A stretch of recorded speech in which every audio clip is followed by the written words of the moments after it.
आर्यन खान, नवाब मलिक, समीर वानखेडे या सगळ्या बातम्याच्या गदारोळामध्ये गोंधळामध्ये एक बातमी अतिशय महत्त्वाची होती, पण ती दबल्या गेली का मुद्दाम दाबल्या गेली, आता ह्याच्यावरती विचार करावा लागेल. तुम्हाला आठवत असेल की 1 वर्षांपूर्वी, 1.25 वर्षापूर्वी, म्हणजे डिसेंबर 2019ची गोष्ट आहे. CAAचं आंदोलन नुकतं चालू झालं होतं आणि शर्जील इमाम ह्या तरुण इंजिनियर IIT मधल्या असलेल्या विद्यार्थ्याने इतकं भडक भाषण केलं होतं.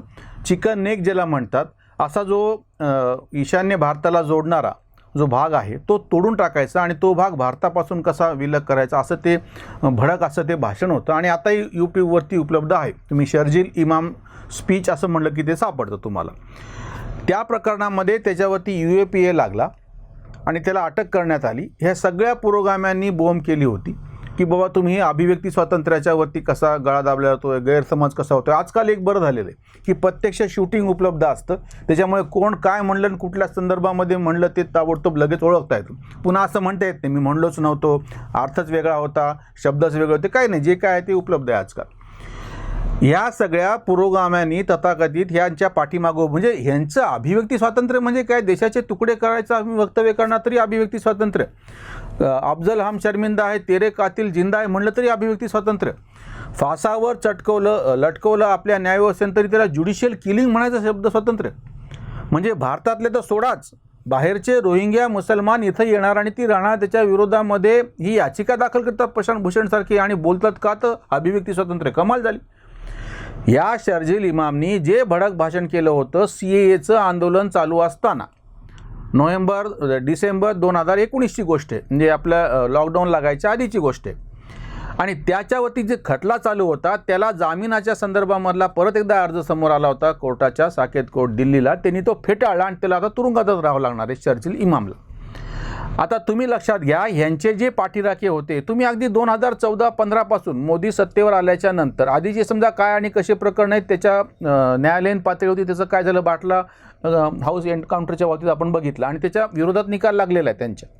ज्यांच्यासाठी सोनिया गांधींनी अश्रू ढाळले होते ते खरंच अपराधी आहेत असं सिद्ध झालं. 2014च्या नंतर वेगवेगळ्या प्रकरणामध्ये जाणीवपूर्वक असं वातावरण तयार केलं गेलं, ह्याच्यामधून ते प्रत्यक्ष दोषी आहेत म्हणण्याच्या पेक्षा ज्यांच्या विरोधामध्ये प्रत्यक्ष पुरावे सापडले, न्यायालयामध्ये ते दाखल झाले आणि त्याप्रमाणे खटले चालून त्यांना तुरुंगात टाकलं गेलं.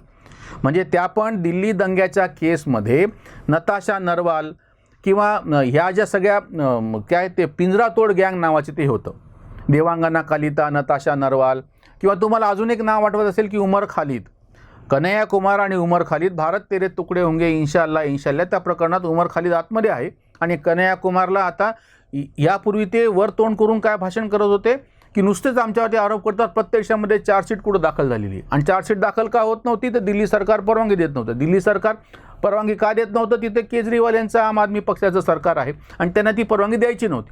शेवटी अपरिहार्यपणे मागच्या जानेवारीमध्ये जेव्हा त्यांना मागच्या जानेवारीतली गोष्ट परवानगी द्यावी लागली, परवानगी दिल्याच्यानंतर ताबडतोब ते चार्जशीट दाखल पण झालेलं आहे.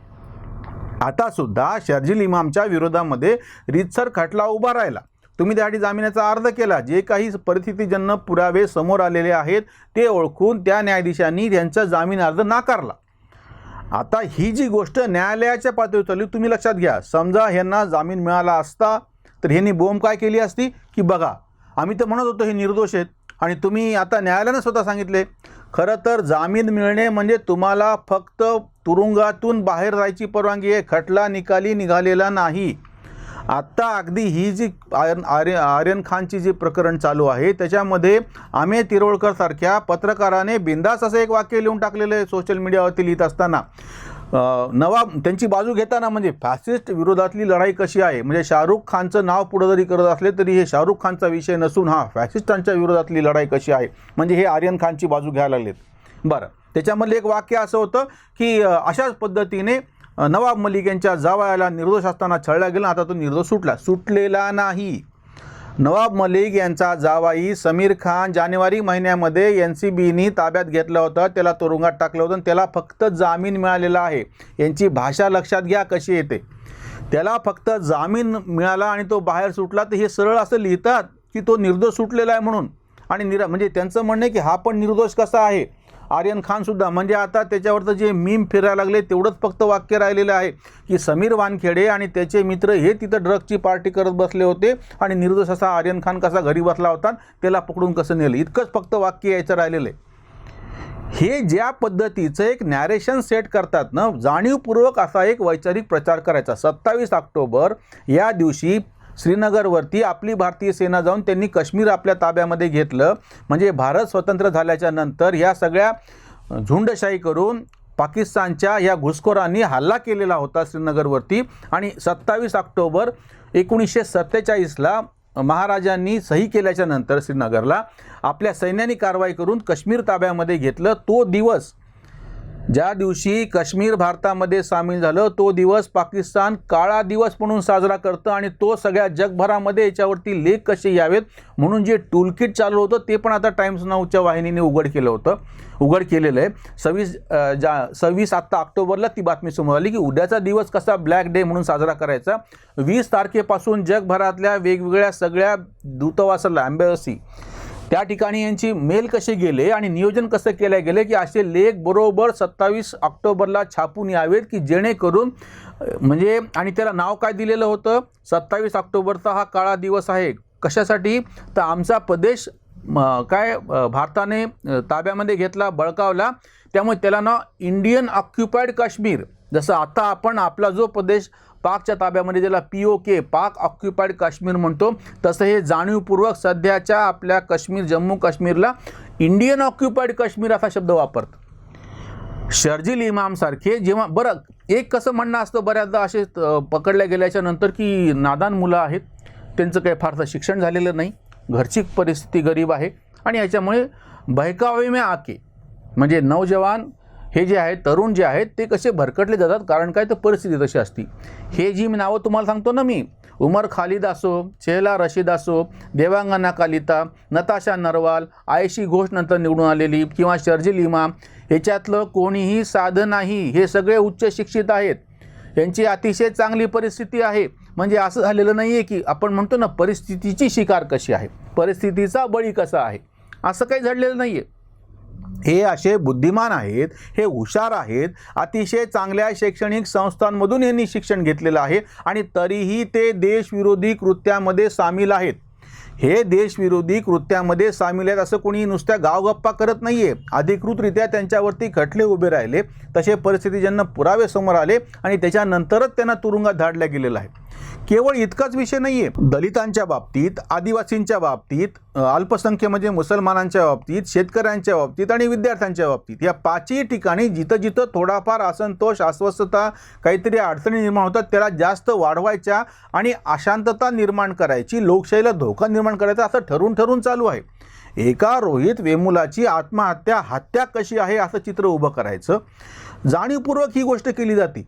म्हणजे तुम्ही एक लक्षात घ्या की एक नॅरेशन असं सेट करायचं आणि हा ठरून केलेला अजेंडाच आहे, टूलकिट आहे हे, की एक ठरून अशा पद्धतीचं वातावरण निर्माण करायचं की बाकीचे सगळ्या ज्या गोष्टी, म्हणजे आपल्याकडं एरवी जे काही गुन्हे घडले जातात त्या गुन्ह्यामध्ये सिलेक्टिव्ह निवडायचे. फक्त अत्याचार प्रत्यक्ष मुसलमानांवरती झालेला पाहिजे, अत्याचार दलितांवर झाला पाहिजे. मुसलमानांनी दलितांवर केलेले अत्याचार हे पूर्णपणे बाजूला ठेवतात. जे विषय आता समोर आलेले होते किंवा अगदी आता कृषी आंदोलनामध्ये सुद्धा ज्याची हत्या झाली तो दलित होता, याच्या बाबतीत हे सगळे चुपचाप आहेत. किंवा मुसलमानांनी एखाद्या ठिकाणी मॉब लिंचिंग करून हत्या केली असेल त्या ठिकाणी पण गपचूप बसायचं. पण फक्त आरडाओरडा केव्हा करायची, जेव्हा केव्हा काही माथे फिरू हिंदू हे जे लिंचिंग करून मुसलमान किंवा दलितांवरती अत्याचार करतात, बरोबर तेवढ्या घटना नेमक्या उचलायच्या. अगदी आत्ताच्या कृषी आंदोलनामध्ये सुद्धा लखीमपूर खिरीमध्ये गाडीनं ज्यांना मारल्या गेलं, गाडीखाली चिरडल्या गेले, त्यांना सहानुभूती, त्यांना मदत देण्यापर्यंत काँग्रेसची मदत गेली पंजाब राज्यातून. पण जे प्रत्यक्ष नंतर मॉब लिंचिंग करून 3-4 जण ज्यांना ठेचून मारण्यात आलं त्यांच्यासाठी ही मदत दिल्या गेली नाही. मृत्यू हा मृत्यू आहे असं म्हणल्याच्या नंतर या 8 जणांना सारख्याच पद्धतीने त्यांच्या कुटुंबियांचं सांत्वन करण्याची आवश्यकता असताना आणि ज्या कोणी योगेंद्र यादव यांनी जे ठेचून मारले गेले त्यांच्या कुटुंबाला भेट दिली तर त्याला कृषी आंदोलनातून निलंबित करण्यात आलं. शर्जील इमामच्या आत्ताच्या ह्या प्रकरणावरून तुमच्या असं लक्षात येऊ शकेल की जेव्हा आधी हे ओरड करतात की तुम्ही आमच्यावर खटले दाखल करा, किंवा तुम्ही याच्यावर चार्जशीट आहे का, आणि प्रत्यक्षात ते दाखल होतात. तुमचे सगळे उभे केलेले सगळे जे काही तुम्ही त्याच्या पाठिंबा देण्यासाठी जे काही कायद्याची मदत घेतलेली आहे ती तोकडी पडते आणि त्याला प्रत्यक्ष तुरुंगवास होतो, तेव्हा मात्र हे गपचूप बसतात. अनंत तेलतुंबडे बाबासाहेब आंबेडकरांचे नाथ जावई अशाच पद्धतीनं 1.5 वर्ष बाहेर राहिले आणि शेवटी त्यांना अपरिहार्यपणे 14 एप्रिलला शरणागती पत्करून त्यांना तुरुंगात जावं लागलं शेवटी. का तर तुम्ही तोपर्यंत ही कायद्याची लढाई खेळत होते. म्हणजे कायद्यामधल्या ज्या त्रुटी आहेत किंवा ज्या फटी आहेत त्याचा फायदा घेऊन हे बरोबर बाहेर राहतात, बरोबर एक नॅरेशन सेट करतात आणि तेव्हा असं आव्हान देतात की जर आम्ही गुन्हेगार असू तर तुम्ही आमच्यावरती खटले दाखल करून आम्हाला तुरुंगात टाका. जेव्हा प्रत्यक्ष तुरुंगात टाकल्या जातं तेव्हा मात्र मग हे काही त्याच्यावरती बोलत नाहीत. कन्हैयाकुमारवरती चार्जशीट आली की कन्हैयाकुमारचा विषय बंद, उमर खालिदचा विषय बंद, जे कोणी आता आतमध्ये आहेत त्या सगळ्यांचे विषयांनी बंद करून टाकलेत, कारण की ते कायद्याच्या चौकटीमध्ये पूर्णपणे अडकलेले आहेत. उसंतवाणी. शर्जील इमाम मिळाली ना बेल, भोग आता जेल कर्मफळे. भारताला तोडू देशद्रोही बोल, जिभेचा हा तोल सुटलेला. केवळ ना जिभ दूषित हा मेंदू, सेक्युलर भोंदू लाडावती. कायद्याने नीट आवळला फासा, तडफडे मासा देशद्रोही. डरका माहोल केला बोलबाला, अल्पसंख्याकाला भुलविले. देशद्रोही त्याला नाही दया माया, हावे बडवाया कायद्याने. UAPAचा हा बसता फटका, UAPAचा हा बसता फटका, फुटला मटका कांत म्हणे. म्हणजे तुम्ही लक्षात घ्या की हे ज्या पद्धतीचं नॅरेशन एक सेट करू पाहत होते त्याला जेव्हा कायद्यानं तसंच कडक उत्तर दिलं जातं की मग ह्यांचे सगळे मनसुबे कोसळून पडतात आणि तेव्हा मात्र हे सगळे शांत होतात. आता कायद्याची प्रक्रिया चालू आहे, त्या कायद्याच्या याच्यामध्ये याचा जामीन नाकारला गेलेला आहे. याच पद्धतीने NCBची पण जी केस चालू आहे आर्यन खानची किंवा अजून कोणाची असो, आणि ह्याच्यातला सगळ्यात जो महत्त्वाचा गंभीर मुद्दा आहे तो कोण आहे, कुठल्या जाती धर्माचा आहे हा पण विषय नंतर येतो. एखाद्या विषयावरती कुणी देशद्रोही अशा पद्धतीची वक्तव्य करत असेल, वागत असेल तर त्याची हायगय कशासाठी करायची आणि अप्रत्यक्षरित्या सुद्धा त्याची बाजू का घ्यायची, हा याच्यातला सगळ्यात महत्त्वाचा प्रश्न आहे. तुम्ही आम्ही आपण सगळेच हे अतिशय प्रकर्षाने जाणीवपूर्वक लक्षात ठेवून तसं वागायला पाहिजे की जे कोणी देशद्रोही कृत्यामध्ये प्रत्यक्ष अप्रत्यक्षरित्या अडकलेले आहेत त्यांना चुकूनही कुठल्याच पद्धतीची सहानुभूती आपण नाही दिली पाहिजे आणि कायद्यानं त्यांना अतिशय कडक अशी शिक्षा केली पाहिजे.